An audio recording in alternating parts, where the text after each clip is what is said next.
What do the election results mean for the markets, for the economy, ultimately for your financial life? I've got that perspective and more coming up.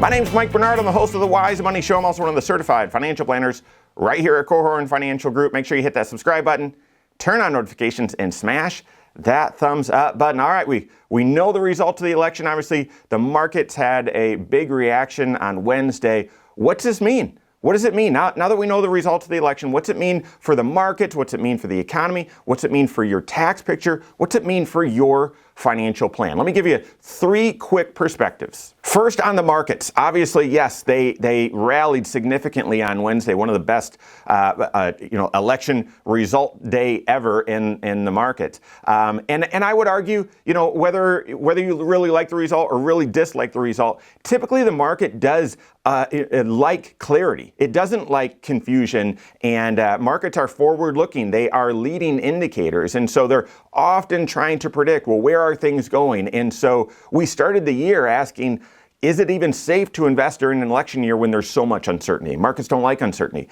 And we said, based on history, absolutely it is. And yet, typically during election years, as soon as the election is done and we know who's going to be in the White House and what Congress is going to look like, typically then the market's even stronger November and December. And I think Wednesday we saw that as well, and I would be cautiously optimistic. We're hopeful that that's the case again this year, that as soon as the market knows and has clarity over, all right, who's in the White House, what's Congress look like, they can begin pricing in, all right, well, now that that's clear, where do we think things are going to go? And so I think that's more of an explanation about the rally on Wednesday. And November is typically one of the best months of the year, especially during an election year. And December as well, the Santa rally. And so, we're cautiously optimistic about the short term in the market.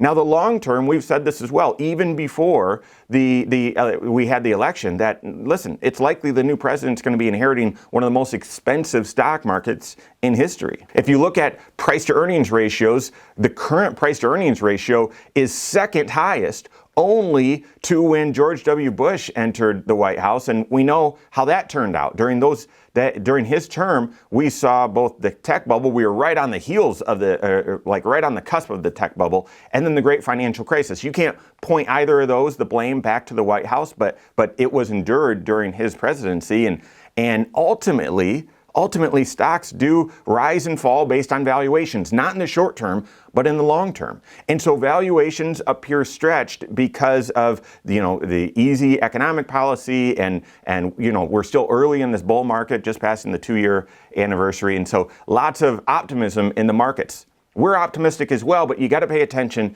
to valuations. Therefore, it's prudent to remain diversified. It's prudent to make sure that the amount of risk that you're taking in your investments is connected to your financial plan.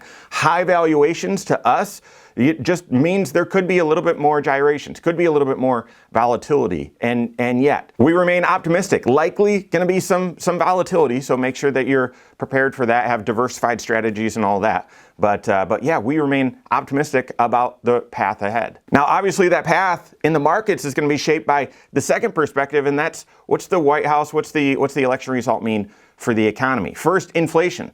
We have seen inflation coming down, and the Fed lowering interest rates. That is absolutely good news. The jobs market has remained strong, even though not as strong as it was a couple years ago. I think I would argue, and many would agree, it wasn't sustainable to have so many job openings and so few job applicants. But yet, even though there's weakness there, that's weakness, coming off of an unsustainable level. So job market remains strong. And I heard lots of folks and lots of pundits, you heard all of this as well, that it's seen that, now that we know where Congress is going, the White House is going, hopefully there is really, steady nominal GDP, meaning inflation is under control, and yet there's still steady GDP growth. All of this, though, is going to come back to the consumer. 70% of GDP rests on consumer spending and consumption, and the hope is with after awful inflation and the challenges that the middle class has had, that things can stabilize there, and that housing can get more affordable and so on. And so inflation needs to stay under control, and jobs market needs to remain strong, and nominal GDP needs to remain strong. Any hiccups in any of those things in the economy is going to spook the market, so they very much are going to play off of each other. As always in your financial life, stay diligent with the economy and potential changes and shifts there. Make sure you've got an emergency fund, that you're updating your budget, and that you're managing your discretionary spending and all that sort of stuff. We recommend a 3 bank account system, and even though cautiously optimistic about the direction of the economy as well, those are fantastic disciplines to make sure that you keep in place, even despite the clarity that we have now. And then finally, with taxes. That's the last perspective at coming off of the results of the election. What's this mean for your tax picture? And a couple thoughts. First, we're set to have the Tax Cut and Jobs Act sunset at the end of 2025, and the tax rates were set to go back to their previous levels, which would be an increase slightly.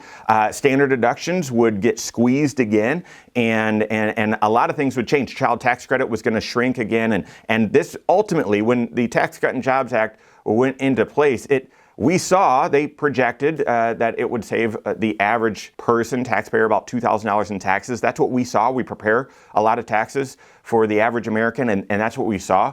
And so if those tax laws were going to sunset, that was going to be a big change to taxes. And I think with the result of the election, we can feel pretty confident that the Tax Cut and Jobs Act will not sunset. Will it be replaced by something different, something that aligns with more of the campaign promises? Who knows? We'll see. But I think there's a little more assurance that, we're not going to see tax rates go back up to where they were. There was one of the campaign promises was taxation on Social Security. We're going to eliminate taxation on Social Security. I think I would not plan on that. That's going to be very, very difficult to pull off, especially with the big deficit, growing national debt. And so right now, you guys know, if you're a fan of the Wise Money Show, taxation on Social Security is one of the things that we soapbox all the time. Very frustrating, very irritating, very annoyed that we even have that. However, despite it being a campaign promise, I think it's going to be very hard for Congress to pull off that they will no longer tax Social Security no matter what your income level is. So I would just hold that one with an open hand. And then the last thing on taxation is, if you get paid by tips, or if your kids are paid by tips, both aisles were campaigning that they weren't going to tax tips anymore. Simply because both sides were campaigning on it. Apparently, maybe that's one thing that does get through. The middle class, especially since COVID, the middle class has been squeezed, completely squeezed. And we need a thriving middle class for the economy to thrive and for the markets to thrive. And not taxing tips could be a way to benefit, to help that. I think there's some moral hazards there, and some potential dangers that Congress would need to tiptoe around that. But I'm hopeful, optimistic that one does get passed. So there you have it. After the results of the election, 3 quick perspectives on the market. Cautiously optimistic. Make sure you stay diversified. Take the right level of risk for your financial life. The economy, yes, also cautiously optimistic that inflation stays down, interest rates come down, the economy stays strong. Maintain that emergency fund. Don't get overextended with debt. Have that budget in place as well. And then finally, with taxes, continue to do tax planning. I think there's some confidence that we're not going to see tax rates rise, that they'll either stabilize or maybe improve a little bit. Make sure you're doing that proactive tax planning work with your CFP. If you don't have a CFP on your team, you can contact one on my team. Find us online, Korhorn.com. That's Korhorn with K, wisemoneyshow.com. You can find us there as well, or give us a call, 574-247-5898. All right, there you have it. Go out and take your next wise step in your financial life.